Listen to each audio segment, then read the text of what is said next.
Hello and welcome to Overthink, the podcast where we make a man out of you.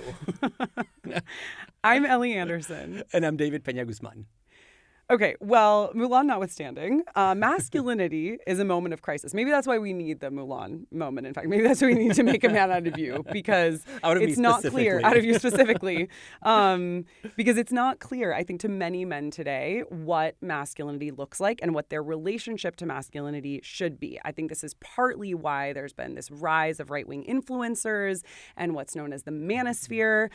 Because I think, like, when I talk about masculinity with my friends who are, to my knowledge, not caught up in the manosphere discourse, even they, like really well-meaning men, often feminist, with commitments to leftist politics, maybe even gender abolition, they don't know how to relate to masculinity themselves. They find that they have a fraught relationship with it, and they're just sort of like, I'd rather ignore it, right? Which is not a great way of going about things either. So I think you have this rise of either the explicit adoption of right-wing masculine ideals through the manosphere, or you have a sort of fraught, like, I don't know what to do with this, and so I'm just going to kind of ignore it relationship with masculinity among many men today.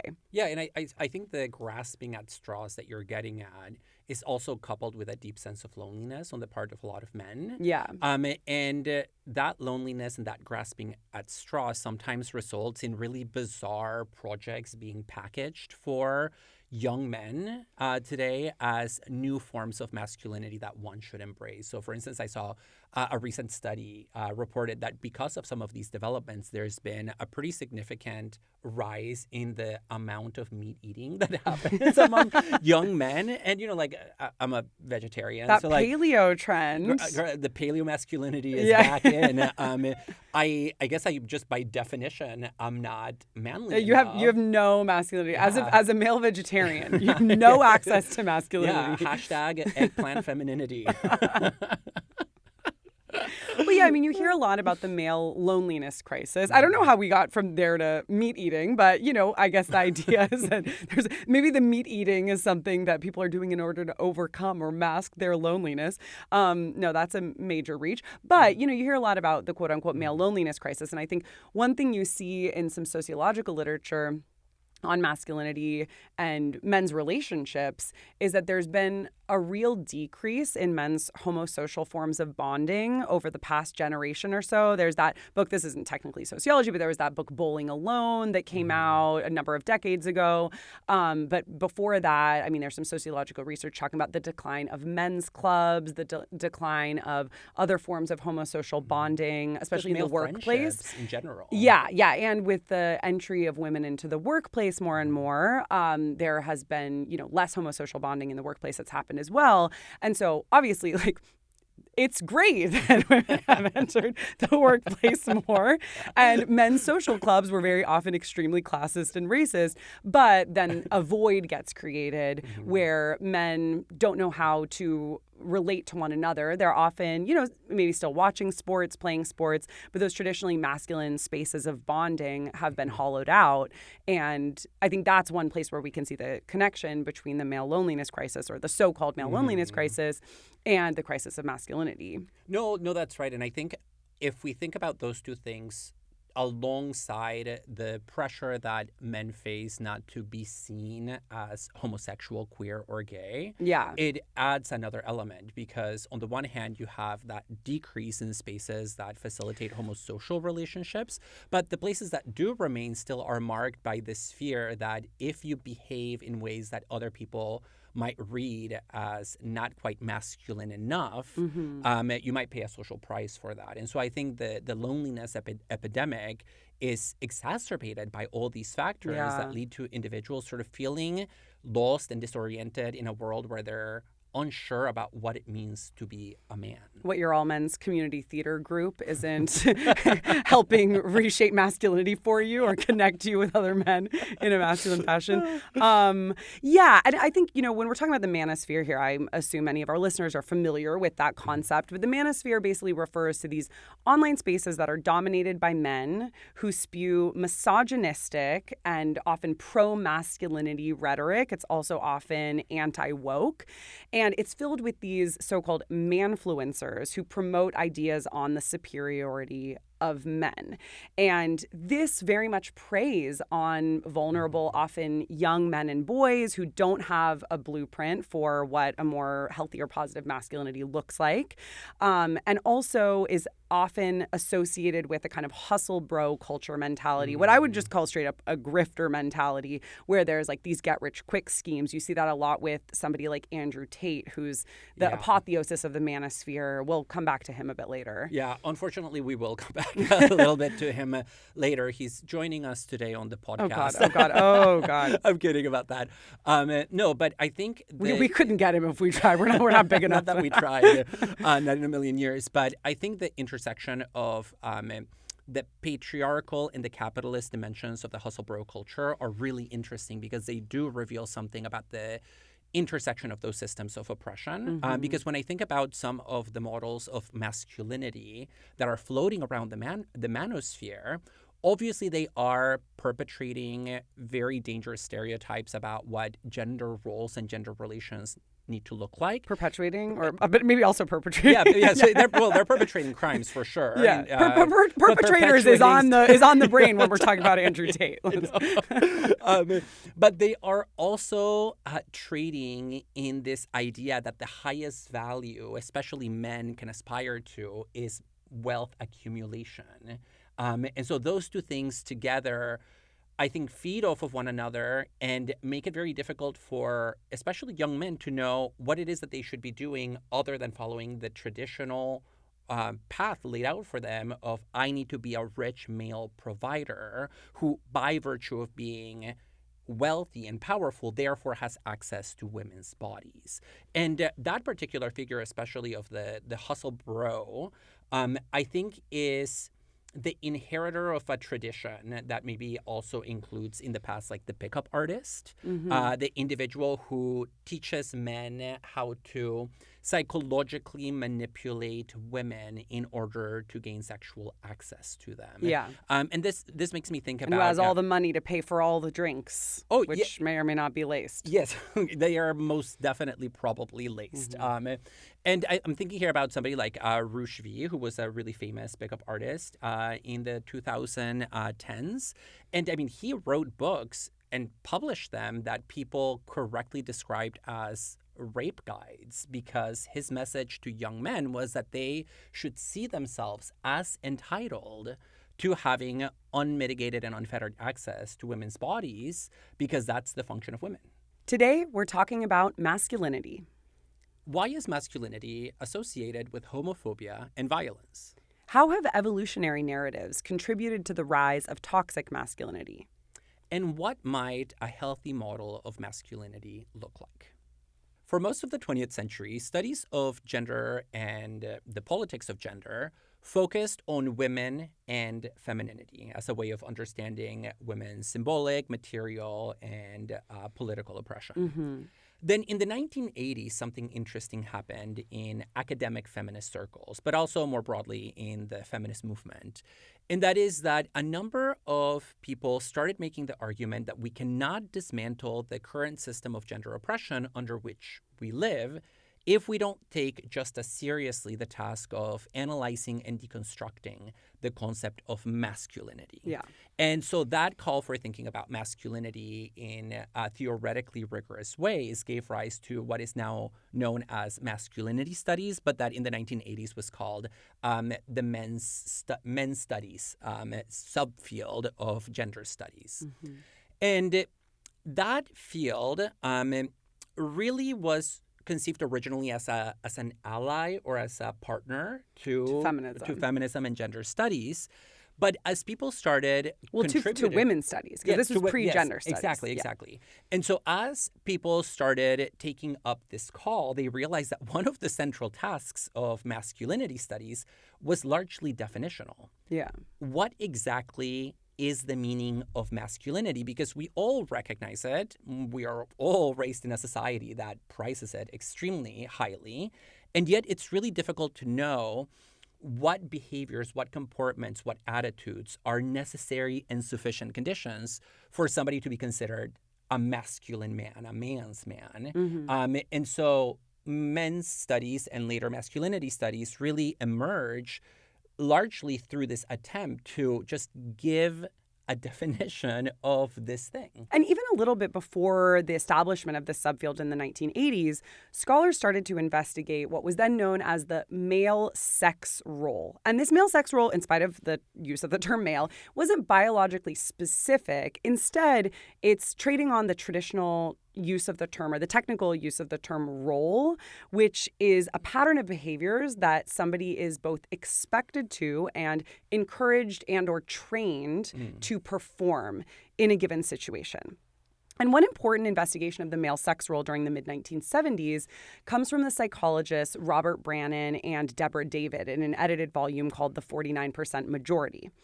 In this text, David and Brannon, I switched the order of their names in the edited volume, not me putting the man first. Ellie is part of the problem. She has not read the men's studies and masculinity studies literature.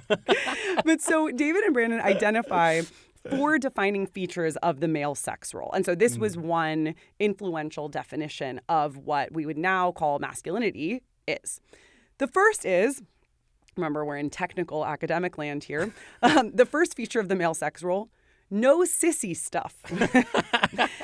The idea there is to be a man means never do anything that remotely suggests femininity. So masculinity is defined as a repudiation of the feminine. Second, be a big wheel. What?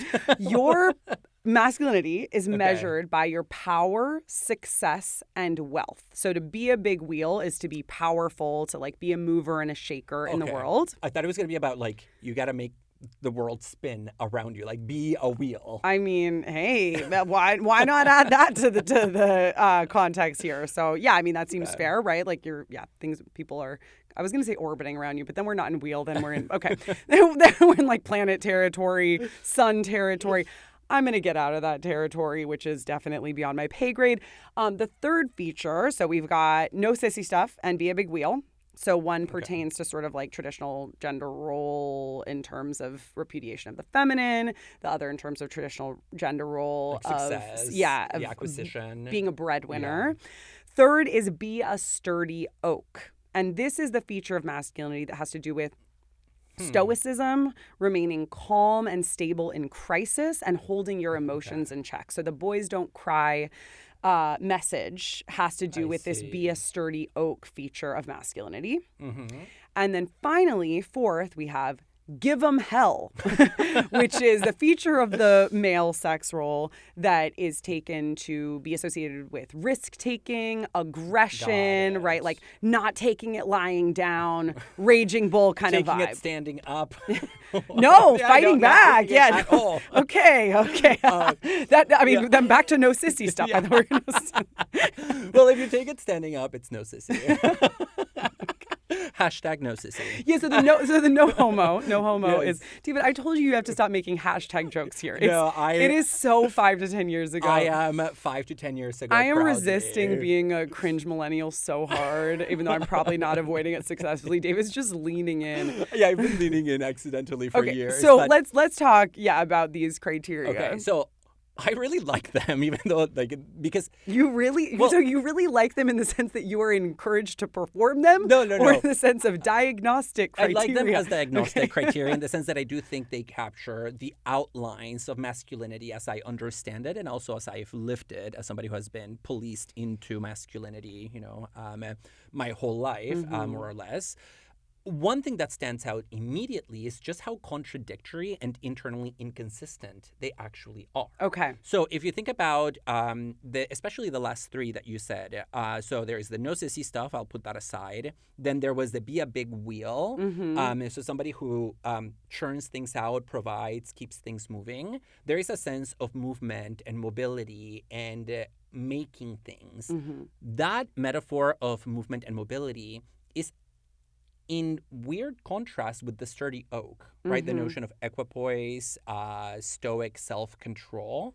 And so I think this speaks to something that a number of masculinity studies scholars have pointed out, that masculinity is actually internally contradictory in many ways, and it's impossible even for those men who really seek to embody it fully, which is why all real men in one way or another fall short of the standard. And I think the same thing is true of the last two. So if you think about the sturdy oak, and then the last one was give him hell, they're not consistent. One is about keeping control of your emotions. Yeah. The other one is about lashing out the moment that your position is threatened, which presupposes a lack of self-control.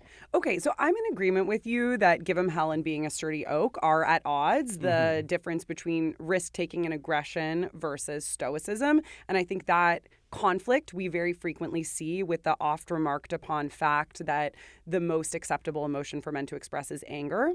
However, I guess I'm not seeing the contradiction between being a big wheel and being a sturdy oak, at least not in terms of the narratives that we get about masculinity. It's very common to hear men in the business world say, like, okay, well, I don't know. Which men in the business world am I talking about? Let's say very common narrative is facts don't care about your feelings, or like I'm just focused on the bottom line. And definitely emotions have historically been kind of seen as belonging outside the workplace. And so I think the idea there would be that in order to be an effective business person, actually, businessman is really what we're talking about here. You need to disavow your emotions, keep them in check, compartmentalize your life. And so I don't see those as contradictory. I do think that in practice, they are in tension to some degree. Like I would say, for instance, the motivating energy of ambition that allows you to be a successful big wheel is very often not only emotional, but specifically related to anxiety. And I think anxiety is something that is definitely at odds with the be a sturdy oak picture. But I guess I don't see there as being much of a conflict on the surface between those two. Well, maybe I see the conflict on the surface more so than in depth. Maybe it's a question of the metaphors that we use for capturing these dimensions of masculinity.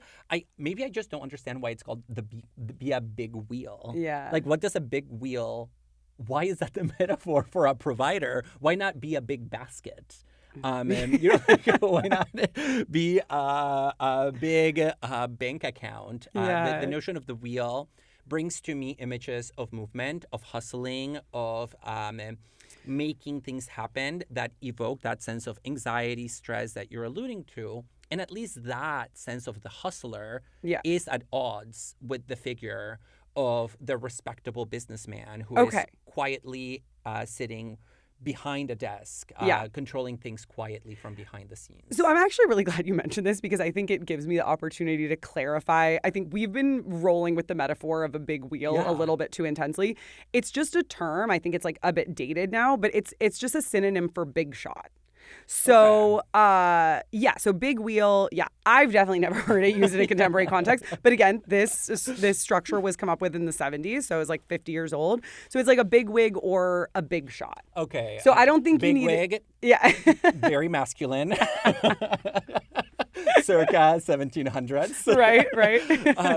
Okay, so in that sense, that's right. I think the truth that all of these dimensions of masculinity that you've listed capture is ultimately the anxiety that men feel about violating any of them and thereby being excluded from the domain of the masculine, right? Because the thing about them is that they're also exceptionally generic and they can be violated in a number of ways. So what exactly is sissy stuff, right? It's something that includes anything from like same-sex attraction all the way to potentially sitting with your legs crossed at dinner. Not throwing far enough. Not throwing far enough. Not hitting hard enough. Sometimes hitting too hard. Well, no, actually that would be... Being too nice to your teacher, being too nice to your mommy, being too nice to girls in the class. Like liking women in a non-sexual way, right? Like yes. just like having friendships with women. There was like that thing on social media a while ago that was making fun of how the manosphere has gone so far that eating pussy was considered gay. Yes. Well, there's an episode also in The Sopranos that targets this issue. Okay. I've never watched it. I'm like so due for a full watch of Sopranos, but I know I'm going to go so deep into it. You won't see me again. Yeah, but the idea is that the mafioso also in this episode does not want other people to find out that he gives oral sex to his wife, because in that subculture it is understood that doing so is a submissive act because you're giving pleasure rather than receiving it. Yeah, so like giving pleasure to women, sissy, gay stuff. Okay, well, let's talk about we'll come back a bit later to the homophobia stuff. Let's talk a bit about the evolutionary biological story here, or evolutionary psychological story here, because that, what I would say, is like a pseudo-evolutionary, or at least a quasi-evolutionary narrative, has been used to defend this picture of masculinity. Because recall, the male sex role, this kind of term that was used in the 70s, the role idea refers to not only the idea that you're like trained to do this, but also that you're encouraged to do it. And I think evolutionary psychology and evolutionary biology have been enlisted as encouragement for men to lean into these traditionally masculine roles. Yeah, and I mean, as an enterprise, I find evolutionary psychology really questionable as a philosopher of science. I have a lot of questions about the way in which the field has been constituted, the kinds of narratives that it promotes, the evidence for those narratives, especially when it comes to social phenomena. Like it's generally considered pretty sus among social scientists. Yeah, but it comes with the imprimatur of being a science, so it has a lot of cultural and social capital to trade on. And I mean, you see this, for example, in the use of primatology for supporting some of these evolutionary psychological narratives that naturalize and biologize these features of masculinity. Even though nowadays we associate the term alpha male with the manosphere, as we were talking a few minutes ago, with people like Andrew Tate, for example, the term alpha male actually comes from primatological research, especially from France de Waal's Chimpanzee Politics, which is a book that came out in the early 1980s, 1982, yes. And there what he does is he talks about how chimpanzees are not the kind of unintelligent creatures that maybe we assume them to be by virtue of being non-human animals, but that they have a kind of intelligence that he calls a Machiavellian intelligence, where they're constantly playing power games and upending, like what is the term? Up-manning? One-upping. One-upping, thank you. As you know, my English expressions always break down in the middle of episodes due to being ESL. But he presents chimpanzees as enacting political moves for creating alliances and accruing power. And he draws some parallels between the behavior of captive chimpanzees. He was working in the Netherlands at the time. So he's making a direct connection between captive chimpanzee behavior in the Netherlands to human behavior, and suggesting that we kind of are like chimpanzees too. That we kind of are like chimpanzees. At least that part's indisputable. Genetically, of course, but in the sense of our organization around our social dynamics and our search for power and our Machiavellianism.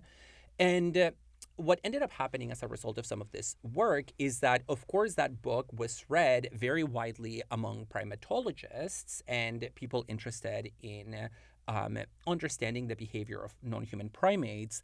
But then it got picked up by some people in the conservative movement, to the point that in the 1990s, that book appeared in a recommended list of books for Republican politicians to read. Oh my God. Because presumably it exposed the truth about how it's all power all the way down. Okay. Yeah, and very famously also when Al Gore was running, he got the advice by Naomi Wolf that that I guess taking gender advice from Naomi Wolf was very different in the 90s than it is today.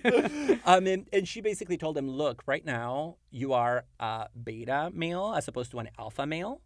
And you need to be an alpha male if you want to succeed in the American political landscape. Okay. And so that term enters political discourse through primatology, but it makes it seem as if being an alpha male is literally in our primate DNA. This was still a time when it seemed plausible to many Americans to say that a woman couldn't be president because she was too emotional because she had a period. Right? Yeah, and meanwhile, according to this account, we're just like, angry, hysterical chimpanzees fighting for power and ripping off one another's fingers and limbs in the process. But so it's not just trickling down into, you mentioned initially like sort of conservative politics, but it doesn't sound like it was just among conservative politicians. No. Like it was a pretty mainstream, it was a public-facing book. Yeah. And so it really straddled that line between... But public-facing, I'm saying not just among like conservative Republican politicians. Correct, but, no. Among scientists and a general public. And to this, I want to add that all this discourse about men being fundamentally Machiavellian because of our biology is despite the fact that primatology has established and has known for a long time that these kinds of power moves in chimpanzee communities are not restricted to men, to male chimpanzees. Female chimpanzees also partake in that battle for power. They vie for high-ranking positions and succeed. And often, the reason there's been cases where a female chimpanzee will establish itself as the leader of a troop, and then the male primatologists intervene because they want to reestablish the natural order in those captive chimpanzees by removing the female that has gained leadership and letting a male take her place. And this reminds me of a point that the masculinity studies scholar Todd Reiser makes about masculinity, which is that often we tend to think about a lot of these features of masculinity as remaining the same over time, but in fact, they're deeply historical. And so they change, right? What it meant to be a real man in the 1500s, in the 1700s, in the 1900s, in the 2020s is not the same.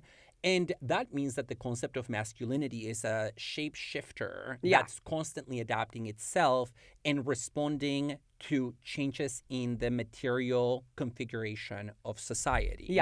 And that means, in turn, by extension, that masculinity, part of its definition is that it's always in a state of crisis because it has to reinvent itself in order to adapt. So if you think about some material changes that happen in society, like women gain more formal legal rights, like the right to vote, the liberation, to own credit cards, to have a bank account, marital with their rape husband, laws, you name it. If there are shifts in cultural expectations about romance or about the politics of labor or about how men and women relate in general, the dominant hegemonic model of masculinity is thrown into a state of crisis, and so it has to find new ways to express itself. And that's, I think, what's happening right now with these discourses in the manosphere. We're seeing masculinity trying to present a new face of itself in order to fulfill that hegemonic function.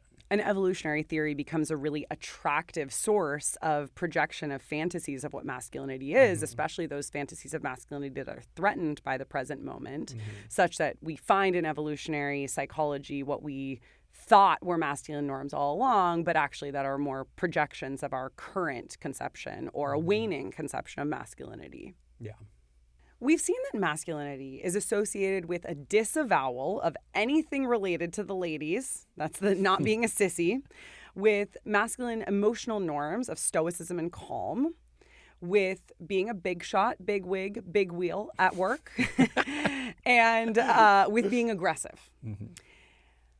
I think when we think about those four features of what were called the male sex role, might now be called masculinity, we might think of them as traits or characteristics. And in general, we could often think about masculinity, and do often think about masculinity, as a trait or a characteristic. Are you masculine or not? But studies of masculinity show that masculinity is more of a pattern than a trait or even a set of traits. And it's not just a neutral pattern. It's specifically a pattern of domination that is acted out.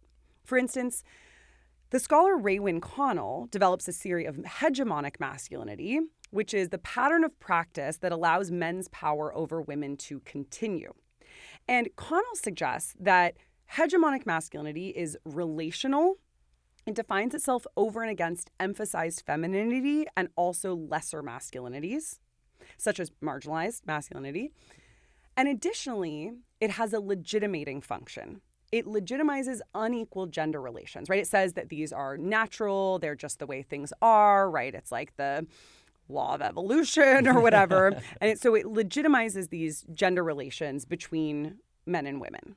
And I really like the term hegemony for capturing this social constructed dimension of masculinity. Because when we think about hegemony, we think about a social field that is replete with power relations, right? So we're not thinking about something that has been passed down through our biology or through our family history or through our human essence or human nature. Rather, it's something that we actively construct as a society and maintain through power moves, right? Like that's what masculinity is.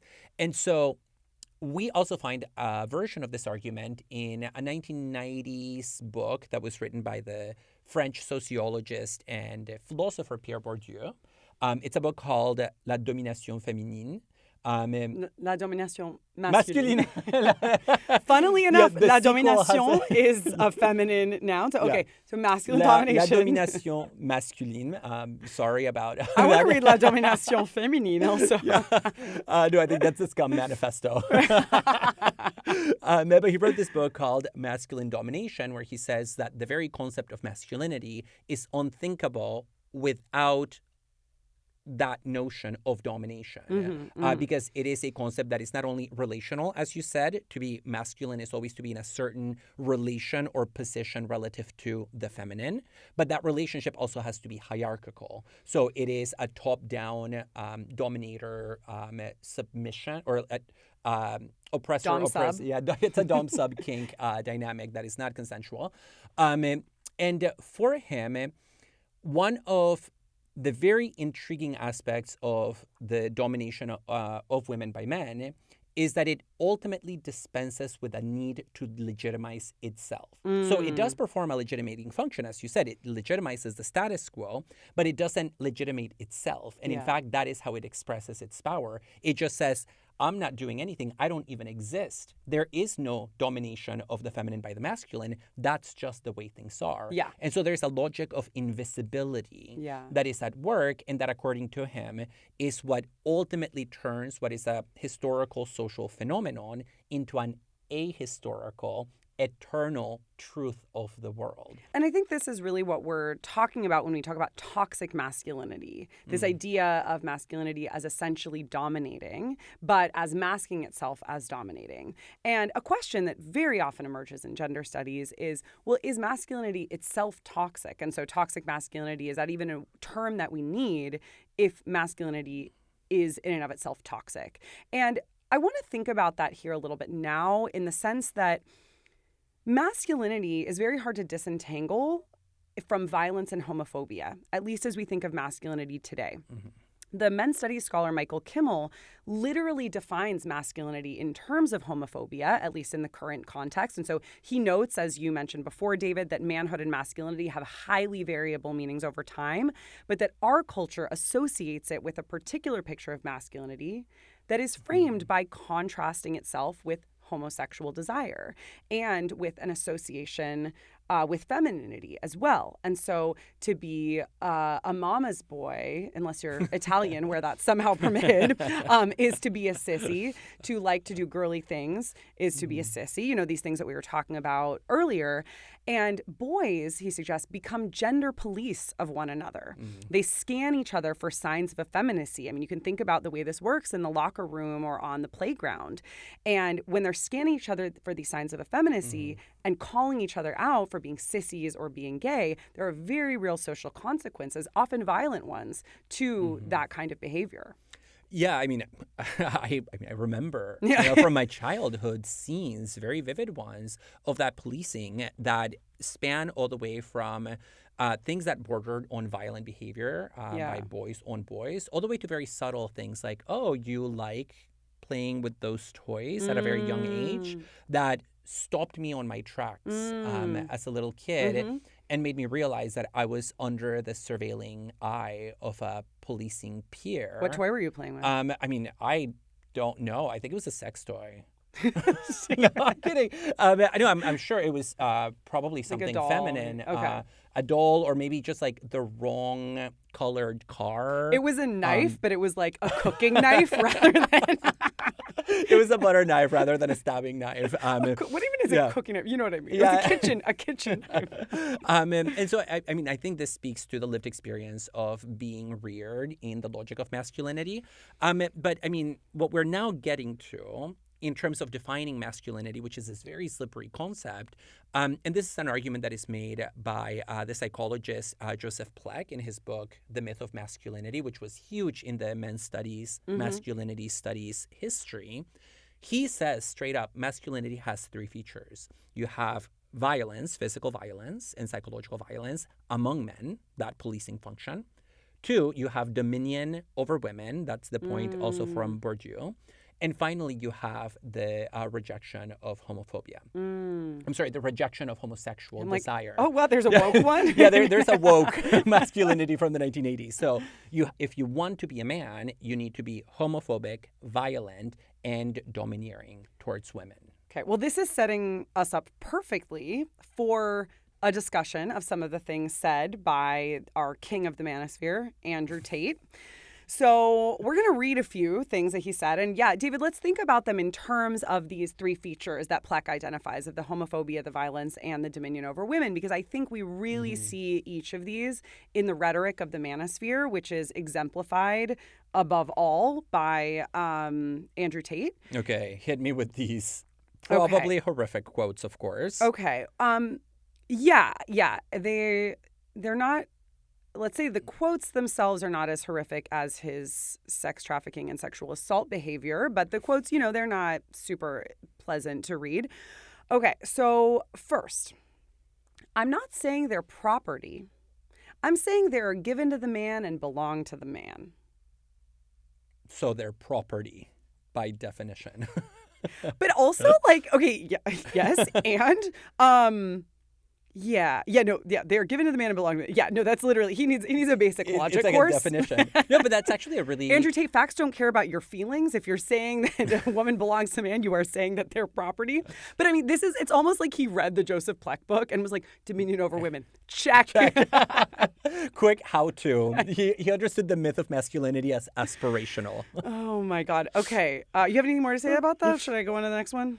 No, other than that, I actually think that slippage that we just alluded to, that it's not this, it's this other thing that's actually the same thing as the first thing that I disavowed, is a really powerful maneuver rhetorically that allows you to distance yourself from criticisms of your view while still expressing it, right? It's like that. This is what Zizek calls a fetishistic disavowal, where you say, I'm not racist, but, and then you say something straight super up racist. Yeah. And so I think that's what's happening here. We're getting a fetishistic disavowal of a view that he is espousing. And this is like almost even more, it's straight up even more logically egregious, because it's not saying like, I'm not sexist, but here's sexist thing. It's like literally just definitional. I'm not saying they're property. I'm saying they are given to the man and belong to the man. It's like, yeah, that's literally what it means to have property. Okay. Or to be property. Okay. Second. Women shouldn't vote because they don't care about issues outside of how they feel. Yeah, I don't even want to respond to this. This is, I mean, also the shocking thing about some of these claims is just how uncreative they are in their misogyny. It's like, this is like from the late 1800s. Oh, I mean, or centuries. Yeah, but like earlier. it's before women had the right to vote, presumably you would at least come up with new ideas to try to recruit people into your horrible man club. Well, so I actually find this one pretty interesting in the sense that there is a wielding of a very stereotypically sexist idea, which is that women are governed by capricious emotion. But there's also a selfishness implied. And I think the masculine disavowal of femininity has an interesting relationship to perceived feminine selfishness and to perceived masculine selfishness. Okay. Because on the one hand, it's very common to see in sexist rhetoric the idea that women are selfish and that men are magnanimous protectors of other people, especially their family members. On the other hand, it's very common to see in sexist rhetoric an idea that women are too focused on others and that they should be more selfish and independent. And so I think you see here this idea that we shouldn't exercise our right as individual citizens because we are narrowly focused on a kind of navel-gazing I don't even know if it's introspection. It's just like vibe, right? It's just like the feeling. And so I do think you see there an idea that to be a woman is to be inner directed, and that's a kind of selfishness, but that's very obviously different from the kind of selfishness that Andrew Tate would probably espouse, which is the get rich quick scheme, hustler bro, and also like the sexual domination selfishness. I mean, he's definitely talks about, he definitely spouts rhetoric that's very selfish when it comes to the bedroom and his relations with women. I mean, as like a literal rapist. Yeah, and the difference there is that the kind of desire that is presumed to guide the female psyche versus the male psyche. In the case of feminine, women, maybe. Yeah, well, no, I mean he wouldn't say there's a difference. He probably loves calling us females. Yeah, and so like what I get from this is his sense that when women make decisions, they're making them based on a desire that is socially meaningless. In other words, it's not just that they care for things, but they just care for their own feelings, which ultimately go nowhere because those feelings are ultimately unimportant because women are what? Property. Whereas if we were able to turn the tables here, men obviously also vote for the things that they care about based on their feelings, but the presumption there is that men's feelings have a meaningful object or a meaningful reference in the real world. The things that men care for matter, right? So it's even deeper than that. It's ultimately about meaningfulness versus meaninglessness, and that distinction being gendered. Okay. No, that's such a good point. You want one more? Only one, please, because I am at my limit of Andrew Tate quotes. Okay. I'm a realist, and when you're a realist, you're sexist. There's no way you can be rooted in reality and not be sexist. This speaks to exactly what you were talking about earlier, David, which is the Bourdieu point of what you were saying, that there's a way that there's a masking of the domination by saying just this is the natural order, right? And I think this idea of realism, you very often hear this. Yeah, you very often hear it in the evolutionary, quasi pseudo-evolutionary ideas as right, like, oh, well, I'm just, speaking to the fact that like things are this way and things have always been this way. And that's almost always not true. So like, for instance, the idea that men necessarily want to dominate women in the bedroom, and so something like sexual assault or rape is a natural expression of masculinity.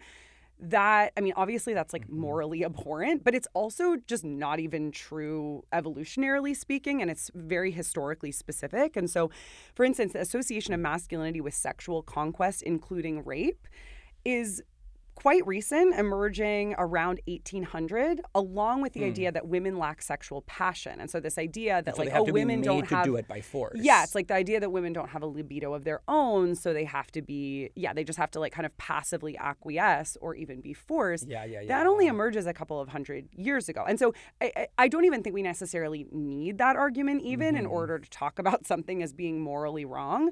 But if you do want to play that game of, well, things have always been this way, it's very easy to show, no, things have not always been this way. You're not a realist, Andrew Tate. You're a sexist, but not a realist. And at the very least, there is conflation here of two senses of reality, right? Because we can describe reality in terms of social reality because we're talking about social phenomena. And so there is a social reality to the inferiority of women because that's been encoded into our ways of behaving and ways of living in the cultures that we live in. But that's one conception of reality that very often gets confused with kind of metaphysical, eternal, the way things are below the surface of social construction, behind the veil of history.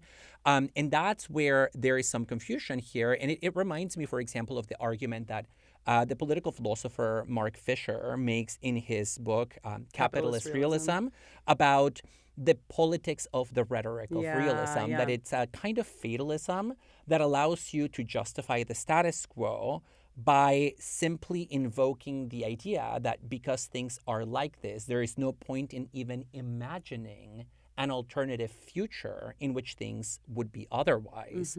And just like what we talked about in connection to primatology with Frans de Waal, I think we live in a culture that gives very high social standing to appeals to reality. Yeah. Right? Where if you're a realist, you're a pragmatist, and there's nothing that we love in America more than a pragmatist. Also associated with masculinity. Yeah. And so it starts shifting the signifiers very quickly. We're saying I'm a realist means I'm a pragmatist, means I can get things done, means I can justify my behavior and get away with it. Yeah. And so we go from descriptive to normative without realizing it. David, given your general knowledge or lack thereof of contemporary cultural phenomena on social media in particular, I'm going to guess that you have not heard of the performative male trend. I resent the way you have framed that question, but I'm also sad to report that no, I don't know. You haven't heard of it. Okay, well, don't worry. You are going to learn. I love you in your out of touchness.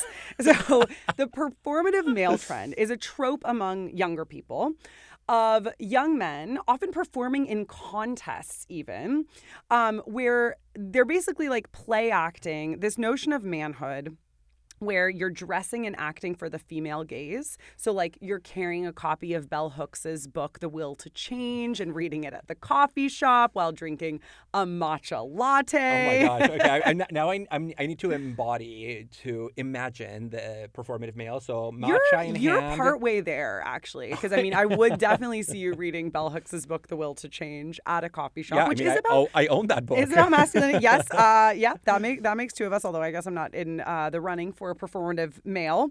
So there have been matcha in hand, book in the other hand, maybe a tote bag. Yeah, like your cute, trendy outfit. Maybe you've got like nail polish on. And there have even been like performative male look-alike contests to tease this kind of guy. Okay, and so let me ask a question based on my ignorance about this. Is it that this refers to a character who is a truly motivated individual in relation to being liberated from masculinity? Like they're really trying to overcome masculinity. Yeah, they're really reading The Will to Change. They're not just turning the pages. Or are they doing so in a way that merely conveys that they're that kind of person? So is there a fakeness and a phoniness to it? So it's a bit ambiguous, and the lookalike contests are trading on that ambiguity, because the idea is that, like, when we say performative male, you and I have issues with the use of performative in this non-specific context. You can go back to our way earlier. Yeah, I know. Performativity episode about this. But the truth is the word performative has become a synonym for optical or superficial, and so maybe we need to just let that one go. We're not going to win that, Ellie. We're not going to win that, at least not as of now. Back in 2021 or so when we did the episode, it seemed like maybe there was still a fight to win. It's really meant to refer to younger generations of men who are not interested in replicating the toxic masculinity that they have seen modeled for them. And so I do think, when we're talking not about the lookalike contest, but about the people that the lookalike contest is sort of gently teasing, we are generally talking about people who have good intentions. But I think, as we know from studying gender, good intentions very often do not translate into material change. And so it's one thing to read The Will to Change. It's another thing to actually remodel your intimate relationships with women in a way that are in a way that is genuinely not sexist, right? And so, you might be reading The Will to Change, but maybe you're still expecting all the emotional and hermeneutic labor of your woman partner. She's managing your social calendar, maybe buying you the pearl necklace that you're wearing to the coffee shop, painting your nails. Reading The Will to Change for you, giving you the Cliff Notes. Maybe that too. Fair enough, and I can visualize this character. I've met the character multiple times, probably. Maybe I have come close to it even in my presentation. Hopefully not in the phoniness. But the ambiguity that you're pointing to seems really important to me about that character, right? Because as a teacher, of course, I interact with students all the time, and I can say that a lot of my male students really feel this tension that on the one hand, they are deeply dissatisfied with the model of masculinity that they've seen in their families, in their loved ones, that they have been trained to aspire to.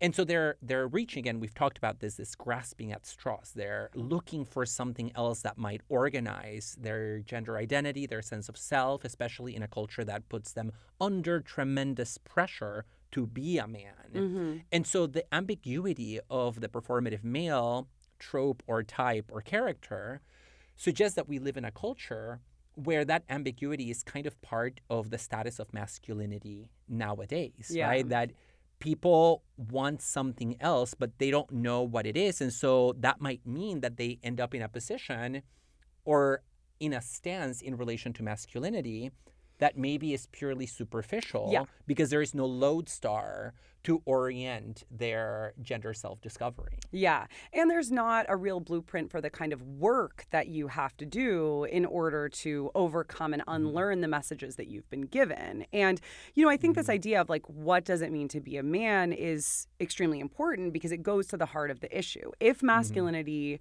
is all of those things that we described earlier in the episode, then it is irredeemable. Like if it is based on violent homophobia and the dominion of women, it is irredeemable. It's kind of hard to see any way around it. Yeah, but I think a lot of people want to say, well, there is a healthy version of masculinity that is consistent with gender equity and gender justice. And this is not just a theoretical question, right? I think it's one that many of the men that I care about think about a lot, as I mentioned earlier in the episode. Yeah, and there's been a lot of proposals for reinventing or rediscovering or recreating masculinity, right? Where maybe we invent an entirely new model of masculinity, or maybe we look at the past and unearth old ways of being masculine and revalue them, right? Like we maybe abandon them and we realize that we've lost something important along the way. The masculinity studies scholar Todd Reiser, he points out that if you look at the history of masculinity, you see a shift in the virtues and values that get associated with the acme of masculinity.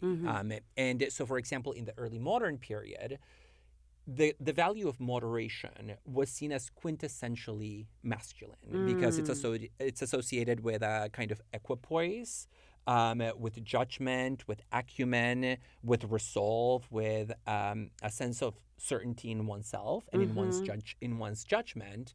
And so, for instance, I could imagine somebody saying, maybe we need to reclaim that value, that masculine coded value of moderation for the project of creating a new mythology of masculinity, which might be better than the model of masculinity that we have now, which is the no sissy stuff, be a big wheel, and give them hell. There you have an explosive masculinity that we can contrast with something that probably is better, which is one rooted in moderation. Well, and the one feature that you didn't just mention is the be a sturdy oak, which I think would be closest to this notion of moderation, but I do think is importantly different from it, because moderation is not about stoicism and calm. I mean, maybe calm, but I don't think it's about absence of emotion. Arguably stoicism is not either, but let's say that's usually how it gets wielded, right? Like don't have emotions at all. And if you do have them, then suppress them, right? That's something that I've studied in my research on masculine norms as well. The suppression of emotions is a huge problem among men. And it seems like moderation is not so much about the suppression of emotions as it is about like a more healthy management of them. And I think managing emotions, obviously, like that's a great thing. Not expecting other people to automatically manage your emotions for you is very important. But a question would be, is that an inherently masculine trait, or is that just a mark of being a good person? And it seems like in order to say that it's the former, we would have to contrast it with immoderation, which would be associated then with what is not masculine, whether it's feminine. I mean, obviously that's the oppositional term, or maybe we could even think of other oppositional terms here, like the marginalized masculine as opposed to the hegemonic masculine. And that doesn't seem so good to me. Well, except I would say that here the opposite would be either, since we're talking about healthy masculinity, the opposite would either be femininity in toto or toxic masculinity. So there, immoderation could be the trait of the bad masculine, whereas moderation would be the trait of the good masculine. But yeah, I think in general, you're right that this would be very different than the stoic suppression of emotions that we often associate with the norms of masculinity, especially because if you think all the way back to Aristotle, who writes a lot about phronesis, which is the art of judgment in moderation, like knowing exactly where to shoot your shot. Aristotle is clear that moderation means everything in moderation, and that sometimes includes an excess of an emotion when it is appropriate to the circumstance, right? So it's not being cool and collected all the time. It means having the appropriate moral reaction to a particular circumstance. Okay. Now, the question that you asked, is this a project for masculinity, or is this just what it means to be a good person? In general, I think that's my view, really, about a lot of these projects for reclaiming masculinity. And that is that they have nothing to do with masculinity. They just have to do with ethics writ large. And so, emotional management, great for everybody. Everybody is included. And I don't see why we would call good emotional management healthy masculinity any more than we would just call it healthy humanity or healthy self-relation. And I have the same view about other projects that people have promoted for reinventing masculinity. So, for example, people have called for the reclaiming of things like honor or things like chivalry, for example. And I think the case of chivalry is really revealing in this regard for me, because I see it as it's one way or another. Like there's that kind of double bind here. Either to be chivalrous means to be in a relation specifically to a feminine object, right? Where I'm chivalrous to a woman. And so if that's the case, if it requires the relation to a feminine object, then you're still reinscribing an active masculine, passive feminine dichotomy that is problematic. Refer back to the Pierre Bourdieu discussion about masculinity as domination. Chivalry is like literally compensating for a perceived weakness among women. So I don't think that that's a value we should reclaim. But I think the people who reclaim it say that it doesn't have to be that. It can just be kindness to women. Okay, but my point is Andrew Tate and the definition of property. Well, exactly. I mean, obviously, like far less toxic than that, but I think it's essentially the same thing. And if it's not gendered, if it's just like, be chivalrous toward everybody, then I don't see why we would call it chivalry, and we wouldn't call it chivalry in practice, right? When a guy opens the door to me when I'm entering the grocery store, we don't say that he's being chivalrous, because in that relationship, I, as another man, I'm not perceived as a feminine object. We just say that he's doing something close to civil kindness or civic duty or basic human decency. And if they're opening the door out of chivalry for a non-binary person, then they're just misgendering them. You're like, stay away from acts of kindness, folks. Okay, so I mean, I think the chivalry point, yes, I think that is not really the vision of masculinity towards which we should head. I do think there are some organizations that are trying to establish a more positive approach to masculinity, but I wonder whether they might meet the same criticism that you just made. So there's an organization called A Call to Men that educates men on healthy manhood and specifically helps men address violence against women. They want to help men get out of what they call the man box, which is a traditional picture of masculinity, the one that, as we've discussed, is toxic. But when you read their description of what healthy, respectful manhood looks like, it means valuing and respecting women, girls, and LGBTQ, trans, and non-binary people, and respecting and valuing oneself by striving to live authentically. That doesn't seem to be something that is specific to masculinity. That just seems to be like respecting yourself and other people, regardless of their gender. I think that's just like basic moral principles, right, of respect for the other and authenticity in relation to the self, insofar as authenticity is a moral value, which is a contested issue, and I would even probably say no. We may have an episode on that. So from a couple of years ago, you can check out. And so I do think it's susceptible to the same kind of criticism. And so I want to remain open-minded about the possibility of a healthy model of masculinity. And of course, there is a lot that is better than the status quo, especially with the rise of the manosphere as a space for the indoctrination of young men into excessively toxic forms of masculinity.